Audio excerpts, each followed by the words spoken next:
finally we visited Waterfall Lima at Batang Toru. The way that's so crowded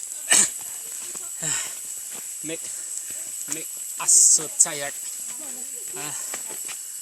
Maybe the way that's so far,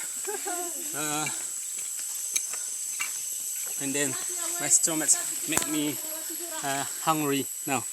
Thank you very much.